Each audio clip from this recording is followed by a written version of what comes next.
सभी सुंदर साथ को कोटान कोट प्रेम प्रणाम। सुंदर साथ जी, पिछले वीडियो में हमने श्री सनंद ग्रंथ का प्रकरण 32 पूर्ण किया। आज हम आगे के प्रकरण का पाठ करेंगे। सुंदर साथ जी, अगर आपको यह वीडियो अच्छा लगे तो प्लीज़ लाइक करें और जो भी सुंदर साथ आपके साथ जुड़े हुए हों उन सबको भी यह वीडियो अवश्य शेयर करें। सुंदर साथ जी, जिन्होंने अब तक हमारे इस चैनल को सब्सक्राइब नहीं किया वे प्लीज़ इस चैनल को सब्सक्राइब कर दें ताकि आने वाले नए वीडियो का नोटिफिकेशन आपको तुरंत मिल जाए। सनंद कजा की आरबी सिंधी, सुनियो दुनिया आखरी, भाग बड़े हैं तुम, जो कबू कानो ना सुनी, सो करो दीदार खसम।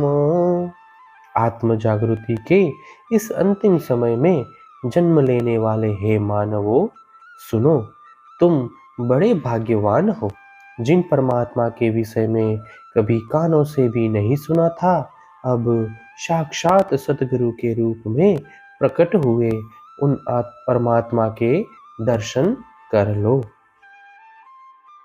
कई राय राने पात साह, छत्रपति चक्रवर्त, पाए हक सुपने नहीं, सो गए लिए गफलत।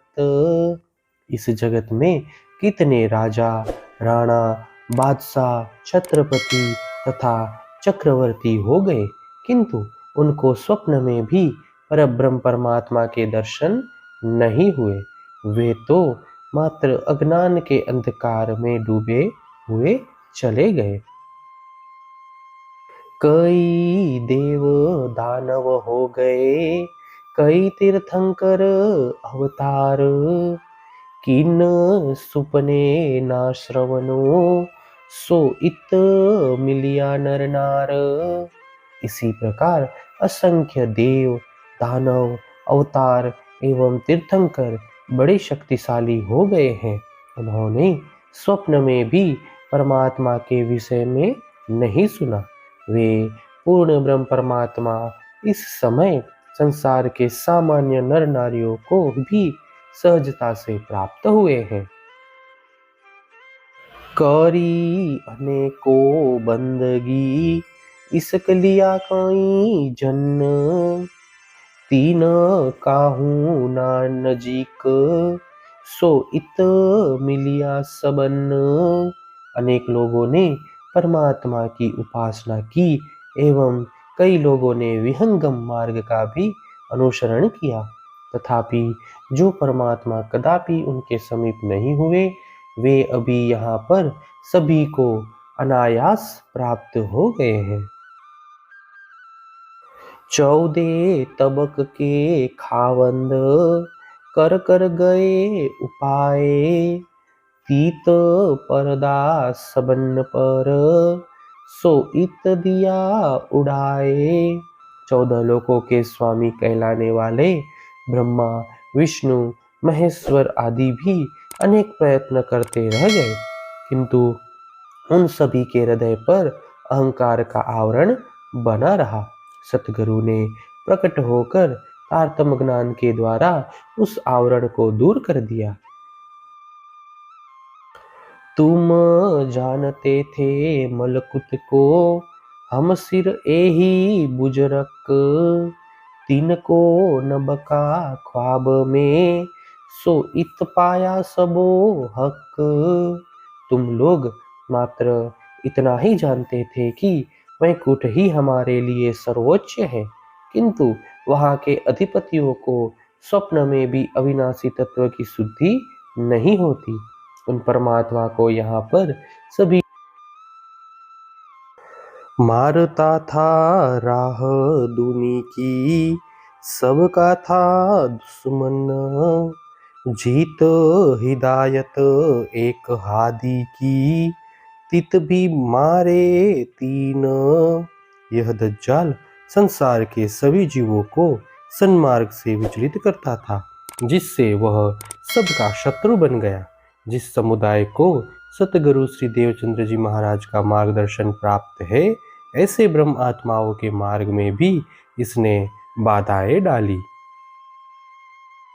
एक राह थी अव्वल, तित भी दिए फिराए, कई इल्म देखाए जुदे ढारे, बल शैतान कह्यो न जाए।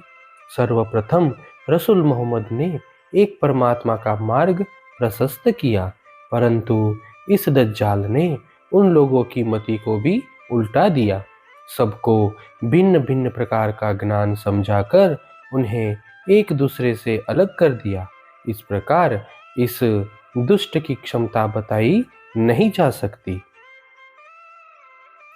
बैठ दूनी के दिल पर चलाया हुक्म, हक राह छुड़ाए डारे उल्टे, ये दुश्मने किया जुल्म। इसने संसार के प्राणियों के हृदय में बैठकर उन पर अपना शासन जमाया और उनको सत्य मार्ग से छुड़ाकर विपरीत मार्ग की ओर उन्मुख कर दिया। इस प्रकार इस दुष्ट ने बड़ा अत्याचार किया है। ए दुश्मन देखाया रसुल्ले, पर इन सो चलिया न किन, आप जैसा होए के राह मारी सबन। रसूल मोहम्मद ने इस दज्जाल के स्वरूप की पहचान करवा दी थी, किंतु इसके समक्ष किसी का भी वश नहीं चला। इसने स्वयं को संसार के जीवों का स्वामी कहकर सबका मार्ग अवरुद्ध किया है। सो काफर उड़ाए दिया, जिन मारी थी सबकी राह, सो जानिए हता नहीं, जब आया हक पातशाह। जिसने सबके मार्ग को अवरुद्ध किया था, उस अवगाकारी दज्जाल को सबके सम्राट परमात्मा ने प्रकट होकर इस प्रकार निर्मूल बना दिया कि मानो वह कभी था ही नहीं। मैं बड़भागी तुम्हें तो कहे, जो आए इन आखर, तो कहूँ जो दूर हो वही, अब देखोगे नजर। मैंने इसलिए तुम्हें भाग्यवान कहा है कि तुम इस अंतिम घड़ी में आए हो। यदि तुम सतगुरु इमाम से दूर होते तो मुझे अवश्य कहना पड़ता, किंतु तुम सन्मुख हो, अतः अपनी आंखों से यह सब देख लोगे।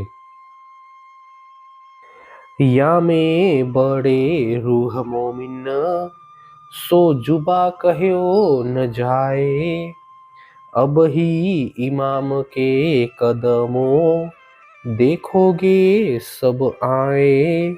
इस सृष्टि में ब्रह्म आत्माएं सबसे महान है।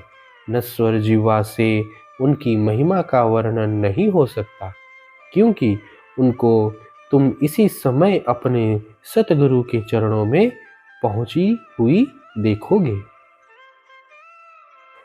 एक कहया रसूले अव्वल, ये जो 14 तबक, इनमें काजी आखर दिनों, इत कजा जो करसी हक। रसूल मोहम्मद ने पहले से ही कहा था कि इस 14 लोक वाले ब्रह्मांड में अंतिम समय में स्वयं परमात्मा न्यायाधीश बनकर आएंगे और सबका न्याय करेंगे। रसूले इत आए के पहले किया पुकार, आवसी रब आलम का तब हु जो खबरदार। रसूल ने पहले ही यहाँ आकर लोगों से यह बात की थी कि समग्र संसार के नियंता परमात्मा आएंगे, उस समय तुम सावचेत हो जाना। लिखिया आगम कदीम का, सो आए मिलिया दिन, याही सदी आखर की, पुकार करे सब जन। प्राचीन काल में आत्म जागृति के समय की भविष्यवाणी की गई थी। अब वह दिन आ गया। यही अंतिम सदी है जिसके विषय में सभी भविष्यवेताओं ने बात कही थी। हे सुंदर साथ जी, इसी के साथ श्री सनंद ग्रंथ के प्रकरण 33 की 16 तक की चौपाई का पाठ पूर्ण हुआ। आगे की चौपाइयों का पाठ हम नेक्स्ट वीडियो में करेंगे। सुंदर साथ जी, अगर आपको यह वीडियो अच्छा लगा हो तो प्लीज़ लाइक, शेयर और सब्सक्राइब अवश्य कर देना। प्रणाम जी।